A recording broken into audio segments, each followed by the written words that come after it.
नमस्कार दोस्तों, अमेरिकी राष्ट्रपति डोनाल्ड ट्रंप ने सोमवार को गाजा संघर्ष समाप्त करने की व्यापक योजना के शीर्षक से एक 20 सूत्रीय प्रस्ताव पेश किया। ये गाजा में शांति लाने की सबसे महत्वाकांक्षी योजना है। इसका मध्य पूरक क्षेत्र, ट्रंप और भारत पर प्रभाव पड़ेगा। महत्वपूर्ण बात यह है कि हमास ने अभी तक इस योजना को स्वीकार नहीं किया है। नई गाजा शांति योजना क्या है? ट्रंप द्वारा पाकिस्तान की भूमिका का स्वागत करने के साथ नई दिल्ली को किन बातों का ध्यान रखना चाहिए? लेकिन क्या ये योजना शांति का एक वास्तविक मार्ग है या ये स्थिति को और बदतर बना देगी? आइए इसे समझते हैं। गाजा में युद्ध 2 साल से चल रहा है, जिसमें 66,000 से ज्यादा लोग मारे गए हैं और लाखों लोग उस स्थिति में फंसे हैं जिसे विशेषज्ञ मानवीय आपदा कहते हैं। राष्ट्रपति डोनाल्ड ट्रंप ने एक व्यापक 20 सूत्री शांति योजना का अनावरण किया। ट्रंप की शांति योजना मूल बातें: तत्काल युद्ध विराम, गाजा में सभी लड़ाइयों का अंत, बंधक विनिमय, हमास को इजरायली बंधकों को रिहा करना होगा, इसराइल 2000 से ज्यादा फिलिस्तीनी कैदियों को रिहा करेगा, हमास को निरस्त्रीकरण और हिंसा का त्याग करना होगा। गाजा अरब देशों के नेतृत्व में अंतर्राष्ट्रीय शांति स्थापना के साथ एक आतंक मुक्त क्षेत्र में परिवर्तित हो रहा है। गाजा का पुनर्विकास किया जाएगा, जिसमें सहायता और आर्थिक निवेश का वादा किया गया है। फिलिस्तीनी आत्मनिर्णय की ओर मार्ग, संभवतः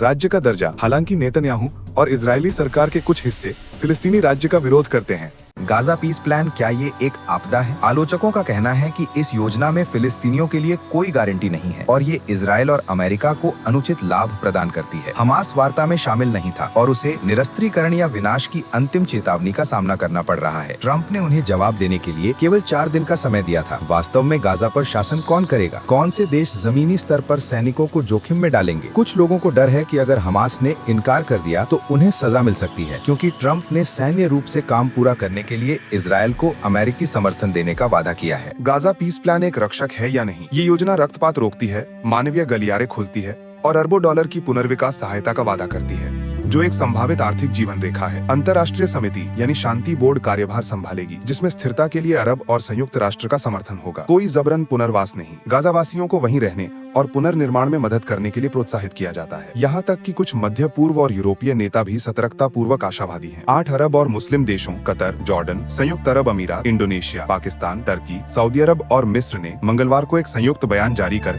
ट्रंप के प्रस्ताव का स्वागत किया। चीन और रूस ने भी इस योजना का स्वागत किया है। भारत ने गाजा के लिए ट्रंप के व्यापक शांति प्रस्ताव का स्वागत किया, कहा कि ये दीर्घकालिक शांति का एक व्यावहारिक मार्ग प्रदान करता है। तो आपदा या उद्धारक? इसका उत्तर इस बात पर निर्भर करेगा कि क्या सभी पक्ष, विशेष रूप से हमास और इजराइल के कट्टरपंथी, संघर्ष के बजाय समझौता करने का निर्णय लेते हैं। इतिहास हमें चेतावनी देता है, जमीनी स्तर पर लोगों की सहमति के बिना शांति योजनाएं अक्सर विफल हो जाती हैं। लेकिन अगर ये समझौता सफल होता है तो ये गाजा में लाखों लोगों के लिए एक महत्वपूर्ण मोड़ साबित हो सकता है, जिसकी उन्हें सख्त जरूरत है। हमें अपने विचार बताएं, क्या ट्रंप की गाजा योजना इसका समाधान है या एक और टूटा हुआ वादा? वैश्विक मामलों पर अधिक जानकारी के लिए लाइक, शेयर और सब्सक्राइब करें। जय हिंद, जय भारत।